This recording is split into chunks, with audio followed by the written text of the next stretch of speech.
সারা দিন রোজা রেখে ইফতারে কি খাবেন? বন্ধুরা, যদি সারা দিন রোজা রাখার পরে আপনার শরীরটাকে সুস্থ রাখতে চান, তাহলে অবশ্যই নবীর সুন্নত মেনে আপনি ইফতার করুন। ইফতারে কি খাবেন? আগে দেখি আমার নবীজি কি খেতেন। নবীজি কি খেতেন ইফতারে? 2 থেকে 3টা কাঁচা অথবা পাকা খেজুর ভালো করে চিবিয়ে খেতেন, 1 গ্লাস পানি খেতেন। কোনোদিন যদি আপনার খেজুর না পেতেন, শুধু পানি খেয়ে উনি ইফতার করতেন। আপনি যদি তার উম্মত হয়ে থাকেন, আপনি ঠিক তাই করবেন। আপনি খেজুর ভালো করে চিবিয়ে খেয়ে 1 গ্লাস পানি খাবেন।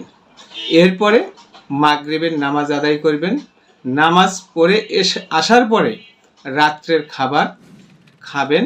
এই খাবারটা যেন অবশ্যই আপনার ভারী খাবার না হয়, অর্থাৎ অল্প খাবার খাবেন, সবজির পরিমাণ বেশি থাকবে। তাহলে আপনি সুস্থ থাকবেন। রোজার মাসে আপনার যত বড় রোগী হোক, আপনি এখান থেকে সুস্থ হবেন ইনশাআল্লাহ।